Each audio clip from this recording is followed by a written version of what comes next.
What up? So in front of us we have a 1990 Nissan Pao, and for the longest this has been a car I've never really cared about. I've been to Duncan Imports countless times. They have Figaros, B1s, S-Cargos, Paos, and I've just always walked past them. Like, to me it just looked like a classic vintage looking car. But I'm gonna be honest with you, the more I see this car, the more I learn about them. You remember we went to Long Island to look at that B1. When I was out in DC, Leon let me drive his Figaro, and that one is turbo, and it really blew me away. I think I'm now starting to understand why people love these so much. So in today's video, we're gonna go over this Pao, we're gonna drive it on the highway, we're gonna see how it does. I already drove it like 2 hours from the port yesterday, and I really love this thing. Like, I think out of all the cars that David picked up, you guys remember he picked up that Cara, he picked up the Step Wagon, the K, everything.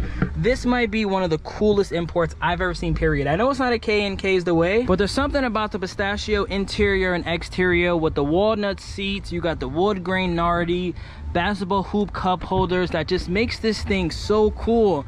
And we haven't even talked about the canvas top. So first things first, let's go over the exterior. You already know the first thing I had to do to this car. Add a nice Japanese plate. I've been saving that one forever. I might grab some 3 spokes inside, but these stock wheels look okay. I just feel like they're a little too small in my opinion. Paint's in good condition. Love those tail lights. I love 2 extra lights there. These are official Japanese stickers. We got the Mendy imports. This opens. We'll see that in a second. This also opens, and this also opens. That also opens. Like, this car is so cool. All it's missing is, I think it looked pretty sick with some fog lights too. I'll see if I can find a picture online, but if it had like a fog light right here and there, it'll make the car look even better. Now let's talk about the interior. There's something about pushing a button to get inside a car that just makes me so happy. It just sounds good. Like, listen to this. Tell me that's not one of the greatest sounds. But we got the pistachio door cards, white accents. Not sure if this is on every Pao, but if it isn't, it needs to be. Walnut interior. Surprisingly enough, there's actually 3 seatbelts back here. I thought it was a 4-seater, but we're gonna sit back here in a second and see how comfortable it is. But we got 2 speakers there. Another great touch. This window pops open like this. Same for this guy. And then the seats fold flat if you pull those 2 forward. Here's how it looks with the windows popped. It's not too much, but I'm sure you get some fresh air back there. Now let's work our way to the passenger side. Another clear door card. I'm also not sure if all Paos have this, but if they don't, I think this is such a cool touch. You can just have your phone here or your wallet or something, because the glove box itself isn't too big. It fits essentially like my hand. Maybe it's 2 fingers deep. Something else that's pretty cool is the dash is completely painted. I've only seen Paos in this color, so I'm assuming they all look like this. But it's a really nice touch. It continues with the classic theme. Like, I think what they wanted to do with this car, I think it's the Nissan Pike Cars. I'll show some information on the screen right now. But it seems like all 3 of their goals was to create a timeless vehicle. Like, this doesn't look like a 1990s car. And it being from 1990 means it's 34 years old. But if you look at this and you see the interior and all the weird little quirks, it looks like a car from the 60s or 70s. Especially when it comes to things like opening the door. This one has that cool Nardi steering wheel. Check out the cluster, nice beige color. You can see there's no buttons, everything has switches. And there's even cool attention to detail features like this. You know how a lot of these stocks are always round at the end? This one being flat to me just gives it a nice vintage look. I feel like changing the wipers like this, I feel nice and elegant. Surprisingly, this almost has 150,000 kilometers, which is hard to believe seeing how the canvas top works. Headline is in great condition, there's no leaks. The seats and interior look good. Both door cards are in great condition. Yeah, I could clean up that white a little bit, but again, this is a 34-year-old car. I love how this looks. It's the same on the Figaro, but you have face, foot, defrost, cold and hot. I always find it interesting too that this is in English, seeing how this is a JDM car, but you have a circulate, fresh, AC button. Here's how you open the trunk. Let me put the car in accessories so you can see how cool the radio is. It also has an ETC reader hidden somewhere.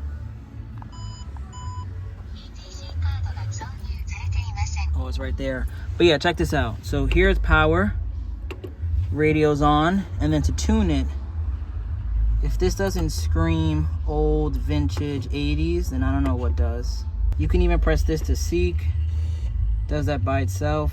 Looking for a radio station. Also says POW there, which is great attention to detail. And then I heard if you unscrew these two, you can take this out of the car and it plays music. I don't know how true that is, but it does look like it could be removable. Here's how you power that fan, just in case the back passengers need some fresh air. Before we start the car, let's pop the hood. Even the way you pop the hood is pretty classic. Looks like this one has some new parts under here as well. New spark plug wires, that's new. Looks like this one was new. Maybe it was recently serviced prior to export. But this guy is a 4-cylinder carbureted 1-liter engine, so it isn't a K car. When I was driving it home yesterday, I was going about 120, 140. It struggled a bit to get there. So I wouldn't say it's much faster than a turbo or carbureted K car, but it definitely has more giddy up than any carbureted model, especially nothing without a turbo. And it being carbureted definitely has some pros and cons. I know some people say it's a lot easier to work on, a lot easier to find parts. I believe Tiki Bunny told me that this shares a lot of parts from like a Nissan Sentra or one of the cars sold in America. So if you're thinking about getting a POW, maybe finding parts won't be as difficult like some other JDM models. Now let's open this. This guy comes down like that. Paint match rear. I think it's safe to sit. We're not gonna find out in this video, but seems pretty sturdy. You have almost a full-size spare. Looks like it has some newer tires too. Got some tools back there. Don't see any rust. Don't see any corrosion, which is always good. Now let's see what we're looking like space-wise. It has 3 seat belts, so can we actually fit 3 adults back here? Okay, my knees don't touch. Pretty comfortable. Let me see, let's get in the middle seat. Again, not too bad. Yeah, I think 3 adults fit back here. I mean, I was driving and this is how much room I have on my knees. Is it ideal for like a 10-hour road trip? Probably not, but definitely 2 adults. I mean, this isn't a K car. I don't know why I'm so shocked. I guess I'm so used to sitting back here on K cars and being absolutely crammed. But no, this is solid. This is really good. Now let's fire this baby up. Carb life, so it might not start right away. Let's see. Oh no. It did indeed start right away. Also, it's super quiet. I was driving it yesterday and I didn't even know the car was on. That's how quiet it was. Let's throw the lights on. Hazards. Gotta put some H4s.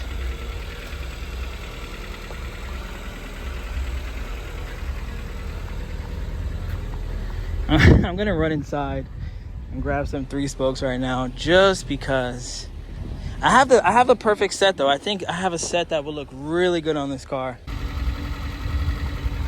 I'm not going for teddy bears. I'm not going for rays. I think these are pretty elegant. I got the chrome lip. We're still gonna go with the same gold. That's basically what's kind of on there now. Tell me this wouldn't look absolutely crazy. Oh my God, I didn't know I wanted one of these, but K's the way, right? K's the way, right? And how could I forget about one of the best parts about this car? So down is to close it, up is to open it.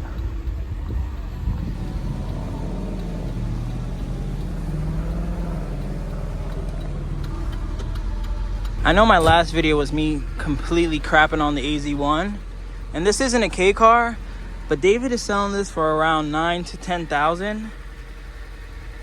And it's like, I'm not even gonna compare it. I'm not even gonna compare it. I'm not gonna do that. I'm not gonna continue to rain on the AZ1 and all the Cara people. But look at this. Bro, look at this car. I didn't know I wanted one of these and now I can't stop thinking about it.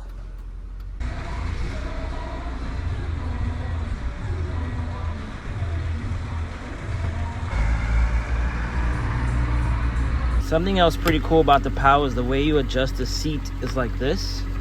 So that's all the way down, and then that would be all the way up. Now let's put this in drive. Quick little acceleration test. This is my foot all the way down.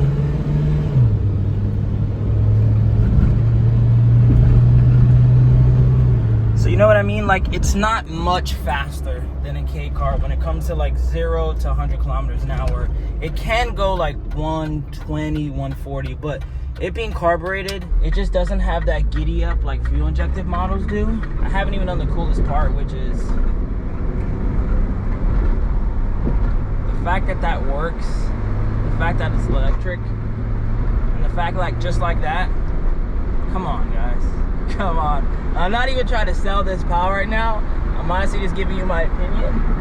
But look at this shot. Now let's close this though, so we can continue to get some good audio. I think it's cool that you can do it while the car's moving too. Let me hit you with a top speed run real quick. So even at this speed, my foot's all the way down and it's picking up, but you can tell it doesn't really want to go much faster. I also hear the car beeping. Tiki Bunny Imports, let me know if that was the car saying I was going too fast. I definitely heard a little beep just now.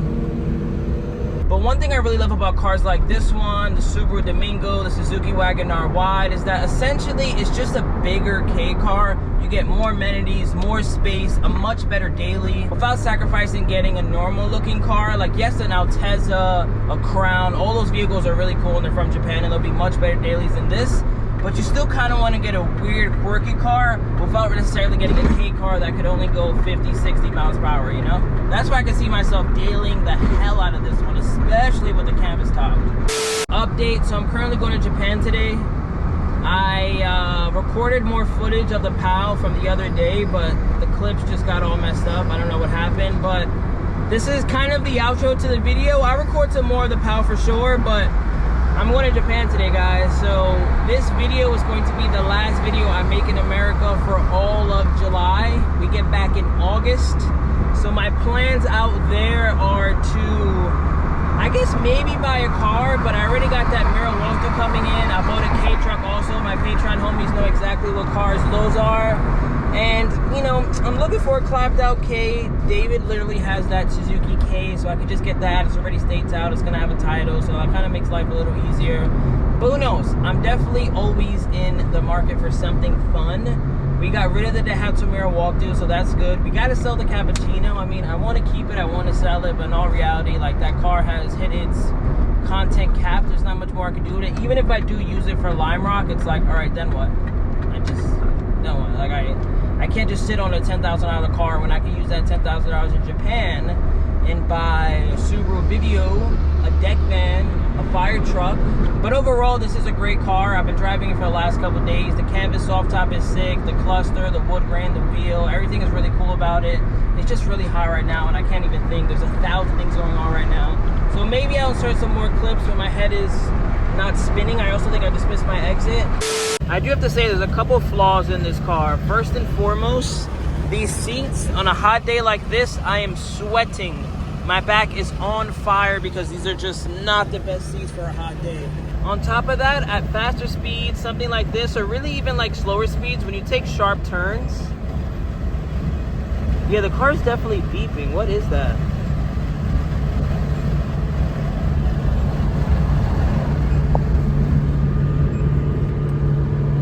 Do you hear that?